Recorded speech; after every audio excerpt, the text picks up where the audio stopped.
ஓம் நம சிவாய. முனிவர்களே, ஹிரண்யாக்ஷன் இளைஞனாக இருக்கும் போதே விளையாடலுக்காக சூரியனை அழைப்பான்.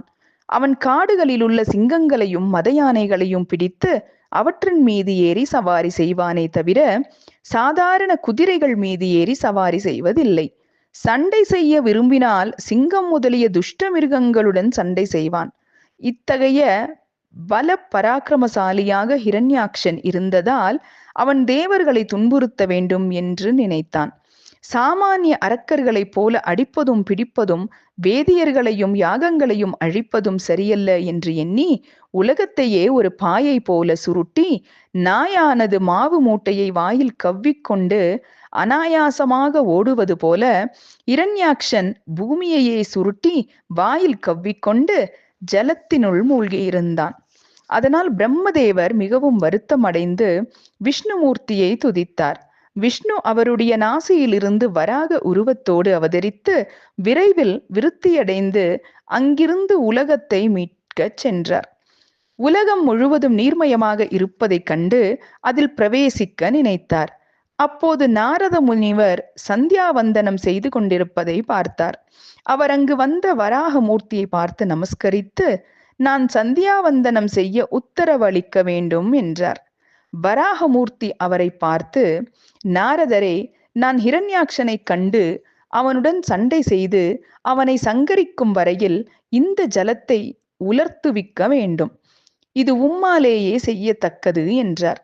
நாரத முனிவர் அதற்கு இணங்கி தமது இரு கரங்களாலும் தண்ணீரை எடுத்து தன் வாயில் பெய்து கொண்டு வராகமூர்த்திக்கும் ஹிரண்யாக்ஷனுக்கும் போர் முடியும் வரை வைத்துக் கொண்டிருந்தார். பிறகு வராகமூர்த்தி ஹிரண்யாக்ஷனை கண்டுபிடித்து அவனுடன் ஜலத்தில் 500 ஆண்டுகளும் உலகத்தில் 500 ஆண்டுகளும் பெரும் போர் செய்து அவனை சங்கரித்து பூமியை மீட்டு தம் வாயிலேயே எடுத்து கொண்டு வந்து பிரம்மனிடம் ஒப்படைத்து விட்டு தம் திருவுருவை மறைத்தார்.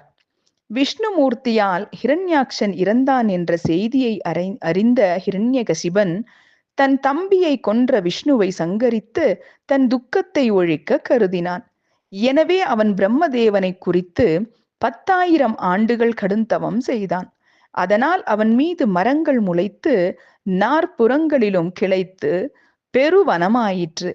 அம்மரங்களில் பலவகை பறவைகள் கூடு கட்டி வாசம் செய்து முட்டையிட்டு குஞ்சுகள் பொரித்தன. ஆயினும் ஹிரண்யகசிபோ தன் தவத்திலிருந்து நீங்கவில்லை.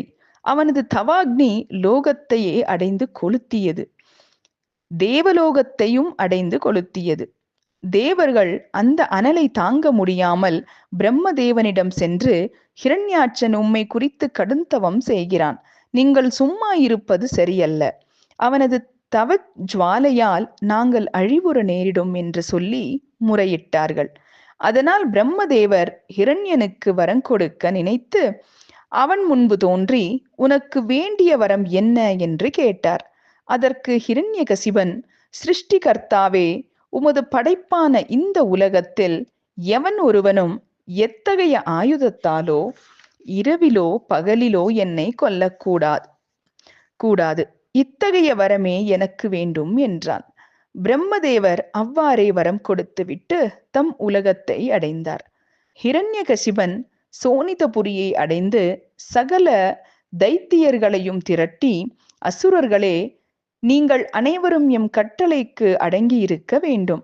அவ்வாறில்லை என்றால் சம்காரம் செய்து விடுவோம். எம் கட்டளைக்கு அடங்கியவர்களை காப்பாற்றுவோம். ஸ்வர்கலோகம் மத்தியலோகம் ஆகிய அனைத்தும் எங்களால் ஜெயிக்கப்பட்டன. திரிலோகங்களையும் தம் வசமாக்கிய இரண்யகசிப மகாராஜன் ஏக சக்கராதிபதியாக விஷ்ணு துவேஷத்துடன் அரசு செய்து வருகிறான். இனி எங்கும் யாக காரியங்களை யாரும் செய்யக்கூடாது என்று யாவரும் அறிய முரசறையுங்கள். அதுபோலவே ஸ்வர்க்கத்திலும் பாதாளத்திலும் மற்ற உலகங்கள் எல்லாம் கைப்பற்றப்பட்டன.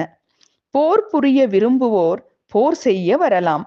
சரணாகதி என்று வந்தவர்களை நாங்கள் காப்பாற்றுவோம் என்று முரசறையுங்கள் என்றான். அவர்களும் அவ்வாறே உலகங்களிலும் சென்று யாவரும் அறிய முரசறைந்தார்கள்.